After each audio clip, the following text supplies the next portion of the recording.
Bonsoir Aram et bonsoir à tous et bienvenue dans le 20h de TFM.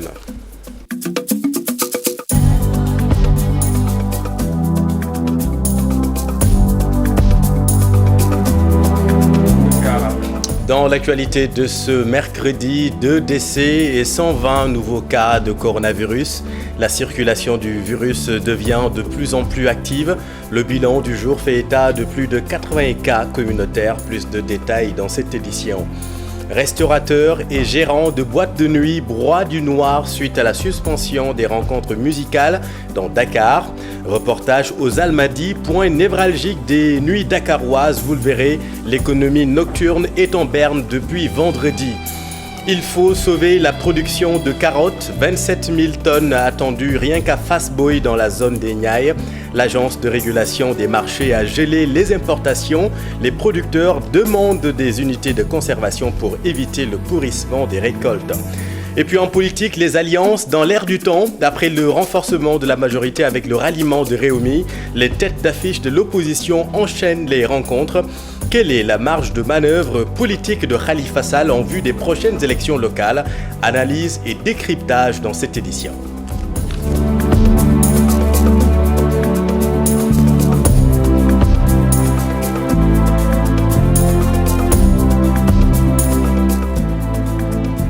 Le nombre de contaminations reste élevé, plus de 100 Covid+ rapportés aujourd'hui.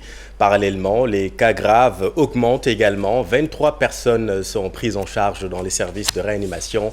Les détails avec le docteur Mamadou Ndiaye, directeur de la prévention. Sur 1279 tests réalisés, 120 sont revenus positifs, soit un taux de positivité de 9,38%. Les cas positifs sont répartis comme suit. Nous avons eu 35 cas contacts suivis par nos services.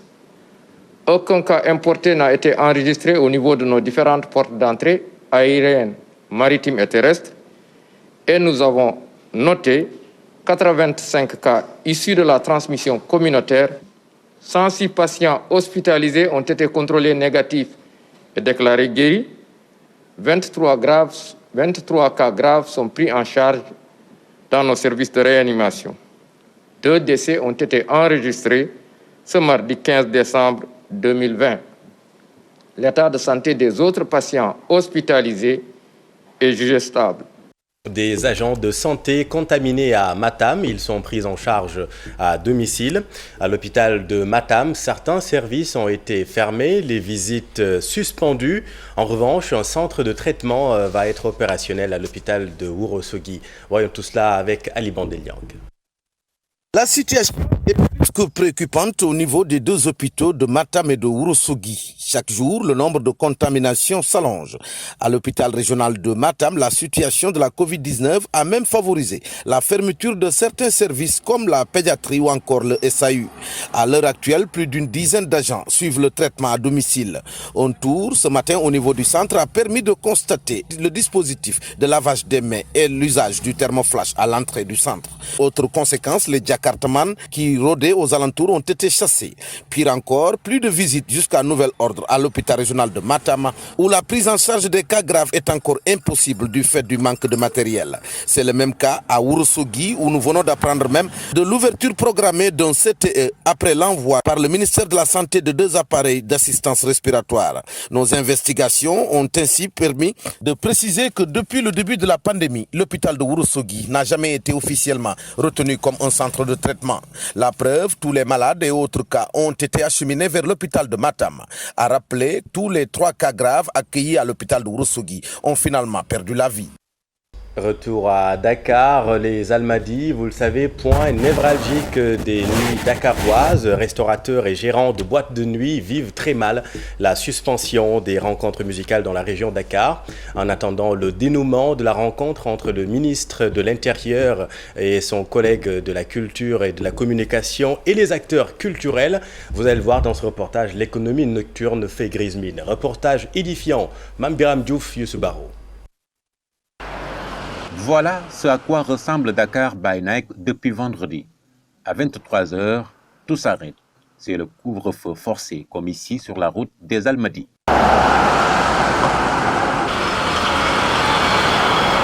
Les célèbres boîtes de nuit et restaurants sont aujourd'hui privés de clientèle. C'est le cas de la discothèque Five où le gérant exprime sa frustration.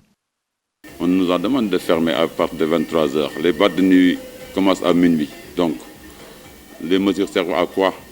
Ça. On vient d'investir beaucoup de millions et on dit n'ouvrez pas. Dans les boîtes de nuit, il n'y a que 200 personnes qui durent là-bas 2 heures de temps. Donc, je ne peux pas comprendre. Je n'ai pas d'explication du tout. Les organisateurs de spectacles ont pourtant donné des gages en imposant aux clients le respect des gestes barrières comme le port du masque. Ce qu'on a pris comme mesure pour les gens qui rentrent, tous les gens qui rentrent portent des masques. S'ils n'ont pas de masque, on leur vend des masques devant la porte. Tout le monde les gèle. On a l'appareil pour check. Donc on espérait qu'on allait nous mettre des restrictions, des mesures à suivre, à respecter, sinon on fait mais tout le monde s'est investi pour ces vacances de décembre. Tous les chefs d'entreprise, tous les gens qui ont des boîtes de nuit, ils ont mis beaucoup d'argent pour ces fêtes. À l'image de ses collègues, Latir Diop vit des moments difficiles. Conséquence, il a renvoyé au chômage quelques employés. On est très frustrés. Ici, on emploie il y a beaucoup d'employés qui ont... Hier, j'ai renvoyé comme 8 personnes, j'ai renvoyé hier. J'étais obligé parce qu'on ne peut pas rester sans être payé. Et tout ce qu'on a investi pour décembre, c'est à l'eau. On ne peut pas trouver des gens qui emploient du monde dans un pays pauvre. Et on travaille, on s'investit. On prépare le seul mois dans l'année qui marche et on nous dit fermez. La seconde vague emporte sur son passage l'âme des Almadies avec des conséquences manifestes sur l'économie en cette période de fête de fin d'année.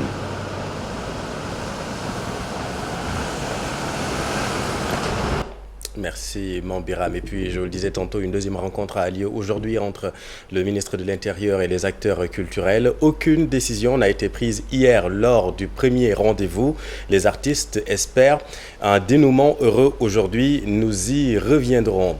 À Kaolack, le personnel du CEM Jim Momar Gueye fustige le dispositif sanitaire. L'établissement n'est pas bien approvisionné pour respecter le protocole sanitaire. Ibrahim Adame et Faligaï.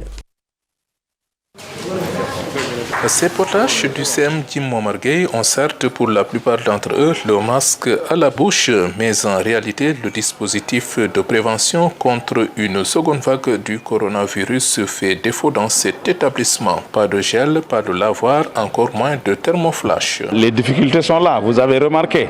Et l'État, en tant que structure suprême de la nation, devrait agir au plus vite pour protéger ces élèves-là et protéger les personnels. À l'heure actuelle, il n'y a pas le dispositif qu'il faut. Non, il n'y en a pas. D'ailleurs, un de leurs élèves a été interpellé par la police pour non-port de masque. Arrêter quelqu'un pour le non-port de masque, pour quelqu'un qui n'a pas les moyens d'acheter un masque, vraiment, c'est difficile. Et cet élève-là, où est-ce qu'il va trouver l'argent constituant l'amende? Et il perd quand on le détient. C'est un ancien élève de l'établissement qui vient ainsi apporter son soutien à l'établissement avec une dotation en masques et en produits d'hygiène. Donc on est venu avec un petit acte composé de lavoir, de détergent, de masques, donc de gel, de savon. Le geste est venu à son heure, apprécie enseignants et personnel de l'établissement, mais ils attendent toujours, disent-ils, la dotation de l'État pour pouvoir faire face à la seconde vague du coronavirus. Merci Ibrahima. L'autre grand titre de cette édition en politique, parlons de la recomposition du Landerneau. C'est le temps des alliances après les retrouvailles entre le président de la République Macky Sall et le président Idrissa Seck. Les autres membres de l'opposition fabriquent leur projet de majorité. Une personnalité cristallise les débats. Khalifa Sall enchaîne les rencontres. Mais quelle est sa marge de manœuvre politique? Élément de réponse, Mamadou Fall et Pape Sangoné Mbaye. Khalifa Sall, un personnage qui force le respect chez les politiques selon ses proches, est un atout majeur de cette nouvelle opposition. Il peut bien catalyser toutes les forces pour faire face à la mouvance présidentielle. Il n'a jamais perdu sa force. Maintenant, ce qu'il fait, c'est son devoir. D'après son parcours, son devoir, c'est de rassembler toute l'opposition. Maintenant, qui sera le leader, tout dépendra peut-être des responsables qui vont composer cette coalition-là. Mais son devoir, c'est de rassembler l'ensemble des chefs de parti qui sont dans l'opposition pour faire face à ce régime. Khalifa pèse lourd si on se réfère aux dernières élections locales de 2014. Mais n'oublions pas que quand même Khalifa Sall n'a pas donc participé à l'élection présidentielle. Ce qui fait que donc sa force reste intacte parce que le dernier baromètre, n'est-ce pas, que nous avons, c'est 2014. Et Khalifa a battu à plate couture, n'est-ce pas, donc le régime en place. Ce qui veut dire tout simplement qu'en réalité, ils peuvent aller ensemble. Son ancrage dans l'opposition avec les Sonko, les Bambadji, entre autres, va certainement faire vaciller le gouvernement. Dakar fait 26% de l'électorat. Et donc, du coup, qui gagne Dakar est tout bas et Ziguinchor quasiment gagne l'élection. Ousmane Sonko est très fort, n'est-ce pas, au sud. Khalifa Sall est très fort à Dakar. Et donc, je pense que le CRD donc, est en train quand même donc, de germer. Et donc, du coup, quand même, il commence à inquiéter, forcément. Et autour de Khalifa Sall, quand même, gagner Dakar en termes d'image et en termes, n'est-ce pas, donc de recomposition et en termes même donc de perte de vitesse pour le régime, ça deviendrait inquiétant pour le régime. Les connexions, les adhésions, les coalitions autour de Khalifa Sall pourraient constituer l'espoir de l'opposition à l'élection présidentielle de 2024, selon nos interlocuteurs. En attendant, la question du troisième mandat est le sujet phare en Afrique. Des mouvements de jeunes constatent la multiplication des troisièmes mandats et tentent de s'organiser pour mettre un terme à cette pratique. Nos reporters ont rencontré des acteurs du mouvement citoyen de la RDC, de la Côte d'Ivoire et du Sénégal, tous contre le troisième mandat. Ibou Diouf et Tierno Laurent Mendy. En Afrique, quand on parle de la question du troisième mandat, l'on évoque un sujet à la fois sensible et gênant sans omettre les conséquences. Sur l'ensemble du continent, des mouvements citoyens se dressent souvent en bouclier contre cette pratique. Hier, c'était en Guinée, aujourd'hui la Côte d'Ivoire, et demain, ce sera qui? Est-ce que ce sera le Sénégal ou le Burkina? Mais le virus, il est en train de se propager. Comme c'est l'exemple un peu chez nous en RDC, notre constat est de dire qu'il faut maintenant peut-être réfléchir de manière plus profonde sur les stratégies et les voies et moyens d'y remédier. À Dakar, une université populaire de l'engagement citoyen est axée sur la poussée autocratique et l'action citoyenne en question. Aujourd'hui, notre travail sera de parler aux populations. De conscientiser les populations sur ces phénomènes qui sont en train de prendre de l'ampleur, pour que la population elle-même soit responsable. Lorsque je prends la constitution de la RDC, elle a été élaborée pendant une période post-conflit, après une guerre, entre 4, 5 ou 6 belligérants, qui ont en fait élaboré une constitution qui devait leur permettre à eux de pouvoir se réunir à travers un gouvernement d'union nationale et non pas au pays de se développer. Afriki, un concept pour regrouper tous les mouvements citoyens du continent, une manière de mutualiser les forces. On ne peut pas travailler seul. Il faut forcément aller à une synergie d'action. Et je pense que c'est le cadre que l'UPEC crée aujourd'hui. Le fait de se réunir ici, de partager nos différentes luttes, de partager nos expériences. Donc cette unité est primordiale. Vous savez, je reviens sur notre exemple à nous. Le mouvement citoyen Filimbi est né avec le soutien de deux mouvements qui sont nés avant nous, qui sont le mouvement Y en a marre et le mouvement burkinabé, le ballet citoyen. Les amis étaient présents lors du lancement et ont même subi la répression que nous avons subie en 2015. Ne serait-ce qu'en termes d'intégration africaine, mais au-delà de ça, en termes de prise en charge des vraies préoccupations des populations, en termes de volonté des peuples africains d'avancer du point de vue démocratique. Réunir toutes les forces citoyennes pour une meilleure poussée démocratique, des jeunes acteurs engagés pour jouer le rôle de régulateur. Merci Ibou. Campagne de commercialisation de la carotte, 27 000 tonnes attendues à Fass-Boye dans la zone des Niayes. L'agence des régulations des marchés a d'ailleurs décidé de geler toute importation de carottes afin d'écouler cette importante production. Les producteurs demandent des unités de conservation. Cheranta Diop, c'est la tire. Fass-Boye, une zone de production de carottes. Ici, dans les champs, le niveau de maturation est appréciable. Les récoltes ont presque démarré. Ces producteurs attendent en moyenne 27 000 tonnes, contrairement à l'année dernière. Mais cette année, on sera à 26 000 à 27 000 tonnes. La production, c'était 25 000 tonnes, pour rien que Fass-Boye. Mais pour l'interprofessionnel, nous étions à 35 000 tonnes dans la zone des Niayes. Oui, il y a une avancée. Le climat est propice avec surtout la fraîcheur qui est venue tôt. Mais ces producteurs sont pessimistes par rapport à la commercialisation. Par exemple, aujourd'hui, Vers 7h-8h, le sac coûtait 19 000. Et 3 heures après, le sac a coûté 15 000. Donc là, c'est des signes vraiment qui ne sont pas bons pour la commercialisation de la carotte. L'ARM va fermer éventuellement le marché, je ne sais pas si c'est demain. Je crois que ça ira. L'Agence de régulation des marchés a misé sur le gel des importations de la carotte et des infrastructures de conservation pour favoriser la commercialisation de la production locale. On va tenir une réunion avec les gens pour voir une date exacte d'ici 2 ou 3 jours pour quand même fermer les importations, à véritablement disposer de ces infrastructures de commercialisation, à savoir les chambres froides, les lignes de conditionnement de traitement de la carotte. D'après ces producteurs de Fass-Boye, le marché sera inondé de carottes cette année. Merci Chiranta.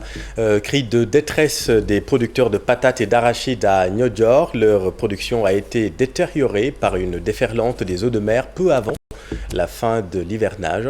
Ces producteurs des îles appellent au secours. Aminata Goudjabi et Abdou Karim Bey.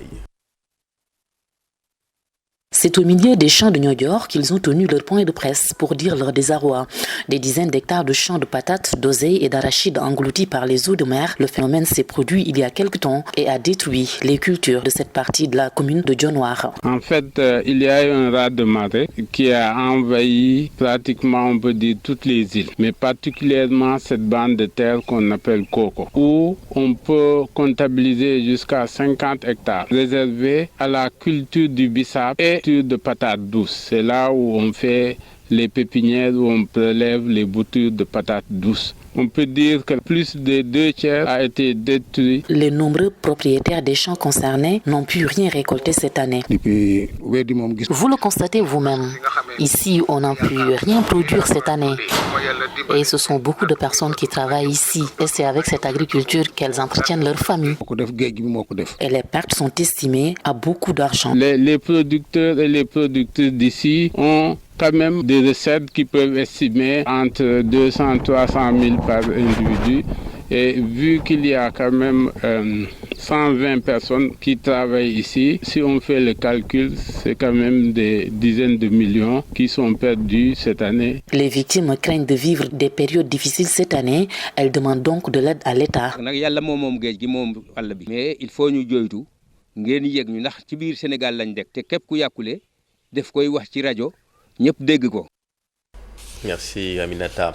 À Ndiandane, dans le département de Podor, les producteurs d'oignons sont aussi confrontés à d'énormes difficultés pour rendre accessibles leurs produits. L'accès au périmètre est presque impossible à cause des pistes défectueuses et impraticables, vous allez le voir, pour faire sortir les milliers de tonnes de riz, d'oignons et de la banane emblavée sur une superficie de près de 5000 hectares. Voyons tout cela avec Ousseinou Diop et Habib Seck. À Ndiandane, les producteurs d'oignons, de riz et de la banane ont emblavé cette année 4800 hectares de terre. Mais depuis quelques mois, ils sont confrontés à plusieurs problèmes liés à l'état défectueux des pistes agricoles qui freinent la commercialisation de ces produits. On a d'énormes problèmes pour évacuer nos produits pendant les campagnes, les différentes campagnes. Parce qu'il se trouve que l'axe Boubé-Ndiandane-Guia, c'est complètement détérioré. L'accès au périmètre de culture est presque impossible à cause des pistes agricoles défectueuses. Ces producteurs du département de Podor, très désemparés, interpellent le chef de l'État, le ministre de l'Agriculture et celui du désenclavement pour la résolution de cette vieille doléance. Toute la production qu'on fait au niveau du département de Podor, surtout ici à Ndiandane, qui est une zone de forte production, surtout l'oignon, on a des problèmes même pour amener des camions. Amener les intrants, nous avions des camions qui restent au niveau de la RN2 ou au niveau de Guia. Cette problématique de l'évacuation des produits agricoles est aussi l'une des préoccupations des autorités municipales de Ndiandane. Donc nous perdons chaque année 30 à 40% de nos productions.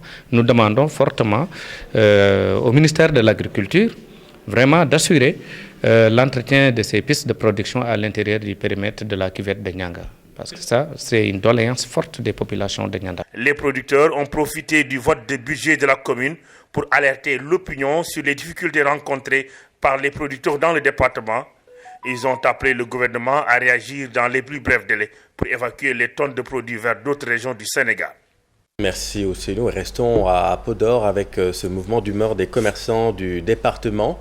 Ils dénoncent des intimidations venant du nouveau chef du service départemental du commerce. Les commerçants ont organisé un sit-in pour réclamer son départ. Leur porte-parole Oumar Selou avec Ousseynou Diop et Habib Seck. Elle nous montre trop d'abus de pouvoir et allant jusqu'à même convoquer des gens à Podor, à défaut de répondre à cette convocation, de payer de l'argent sans avoir de quittance. Et même d'autres pratiques, des gens comme moi sont actuellement sous menace, devant aller répondre au niveau du tribunal, parce qu'on n'a pas voulu coopérer et on doit aller monter un PV pour qu'on aille répondre au tribunal. Nous voulons que les autorités nous entendent. Parce que depuis des années, voire des siècles, les commerçants de Podor n'ont jamais eu cette réaction. Et trop, c'est trop. Nous venons de rencontrer le préfet. Il n'y a pas eu de solution, ni de changement. Nous venons de poser notre deuxième acte, voir ce point de presse. Et nous attendons un retour positif pour qu'on puisse continuer notre collaboration. Mais si toutefois ça ne change pas et que cette dame maintienne cette cap, et nous avons encore un autre pas à poser, et ça sera... Retour à Dakar, mémorandum relatif à la construction d'un centre commercial à Gueule-Tapée. 9 mois après, le maire assure les populations. Selon lui, un comité communal sera mis en place pour suivre les travaux. Explication Maïmouna Ndiaye et Amadou Ba. Le maire de la commune de Gueule-Tapée, Fass Colobane, met fin aux différends qui l'opposent aux commerçants du marché Gueule-Tapée. À l'origine, la construction d'un centre commercial. On a parlé de partie A, de partie B, de partie C, qui menaçaient sérieusement ruine. Mais je rappelle que le conseil municipal avait choisi de démolir tout le bâtiment et construire un centre neuf qui deviendrait un patrimoine de la mairie au bout de 5 ans. D'exploitation, bien entendu, du promoteur. Mais encore une fois de plus, il faut concéder aux gouvernants l'intention et le choix, et attendre la phase de matérialisation pour convoquer la légalité. Pour Ousmane Doye, le plus important dans ce projet demeure le volet socio-économique. Mais je dois quand même avouer qu'ils ont soulevé un problème très intéressant, je parle du collectif, relatif aux recettes substantielles qui devraient encore enrichir la commune. Et de ce point de vue-là, j'adhère. C'est ça que j'attends des gens. On a fait un contrat, le contrat il est fait. Il y a des choses à améliorer, je suis pour qu'on améliore, surtout quand il s'agit des intérêts de la commune. Ils ont ouvert une fenêtre qui va devenir un grand boulevard parce que ça va substantiellement augmenter les recettes de la mairie. Et là, je suis preneur et je le dis. Les discussions vont donc se poursuivre entre les deux parties. L'équipe municipale de Gueule-Tapée Fass Colobane entend nouer d'autres partenariats dans les 5 prochaines années au bénéfice des populations. Merci Maïmouna. L'actualité, c'est aussi ce démantèlement d'un site d'orpaillage clandestin à Séguéro, département de Saraya. La brigade de gendarmerie a arrêté 16 personnes pour exploitation illicite de substances chimiques et altération du domaine forestier. Il s'agit de 5 Sénégalais, 8 Burkinabés et 3 Maliens. Rappelons que les brigades des compagnies de Kédougou et Bakel mènent des opérations fréquentes pour lutter contre l'extraction minière illégale. Alors maintenant à Sédhiou, où les jeunes réclament la construction d'un nouveau CEDEPS. Le bâtiment a été construit vers les années 50 et se trouve dans un état de délabrement très avancé. Il demande l'achèvement des travaux de construction, des infrastructures de jeunesse, le centre socio-culturel ainsi que le stade municipal. On est tout cela avec Bakary Conté et Kaligamé. Construit vers les années 50, le CEDEPS de Sédhiou est dans un état de délabrement très avancé. Les jeunes réclament la construction d'un nouveau CEDEPS. Par rapport à la situation à laquelle le CEDEPS se trouve, et je pense que c'est un appel que je lance à l'endroit des autorités pour leur dire que le CEDEPS est dans une situation vraiment lamentable. Et c'est l'occasion pour nous d'attirer l'attention des autorités, mais surtout du pouvoir central, pour leur dire que, à défaut d'avoir un nouveau CEDEPS, mais ce CEDEPS-là doit être réhabilité parce que ce CEDEPS manque de beaucoup d'infrastructures. Parce que vous avez visité, vous avez vu l'état dans lequel il se trouve. Ces jeunes de la commune de Sédhiou ont organisé une journée d'investissement humain. Nous en remercions infiniment cette jeunesse-là. Parce qu'aujourd'hui, quand on parle de crise de citoyenneté, quand on parle en fait, de déperfusion de la jeunesse. Cette jeunesse-là de la région de Sédhiou, cette jeunesse du département de Sédhiou a montré une belle leçon de citoyenneté, je dirais même aux adultes. Donc ce sont des activités que nous faisons de manière récurrente et aujourd'hui encore nous avons démontré par la mobilisation, par l'engagement de ces jeunes-là que Sédhiou ne se fera pas sans cette jeunesse-là. À Sédhiou, plusieurs infrastructures de jeunesse sont en arrêt de construction. Le stade municipal, le centre socio-culturel. Les jeunes d'Ipakao réclament l'achèvement de ces travaux dans les plus brefs délais. Merci Bakary. Et puis en sport, Sadio Mané en lice pour garder son titre de footballeur de l'année des fans. La CAF qui prône l'expertise locale dans les sélections. Et puis le Sénégal et ses 7 judokas à l'assaut des championnats d'Afrique de judo du 17 au 20 décembre prochain à Madagascar. Le round-up de l'Actu Sport avec Cher Sadibou Diarra. Du judo pour démarrer du 17 au 20 décembre prochain. Les 41e championnats d'Afrique de judo se déroulent à Madagascar. Pour le moment, 137 judokas, dont 53 dames, issues de 33 pays, se sont inscrits avant la clôture cette nuit. Les couleurs du Sénégal vont être défendues par 7 combattants en quête de titre continental et de qualification aux Jeux Olympiques Tokyo 2021, les principaux enjeux de cette compétition. Pendant ce temps, la Confédération africaine de football milite pour la promotion des techniciens africains dans les sélections nationales. La CAF exhorte les fédérations à donner plus d'opportunités aux entraîneurs locaux. Le directeur de développement de l'instance continentale, Raoul Chipandare, annonce même l'instauration d'une pratique de discrimination positive pour la reconversion des anciens grands footballeurs qui ambitionnent de devenir entraîneurs. Il ajoute que ces derniers peuvent bénéficier d'une formation continue accélérée. En attendant d'y postuler dans le futur, Sadio Mané continue de faire reconnaître son talent. L'attaquant de Liverpool est encore nommé pour le titre de footballeur de l'année des fans de la Premier League. Mané est en concurrence pour la conservation de ce titre avec 6 autres joueurs. Merci beaucoup, cher. C'est la fin de cette édition. Merci de votre attention. L'info continue dans Soir d'Info avec vous, Aram Touré. Vous recevez ce soir M. Amadou Boudjagui. C'est à vous.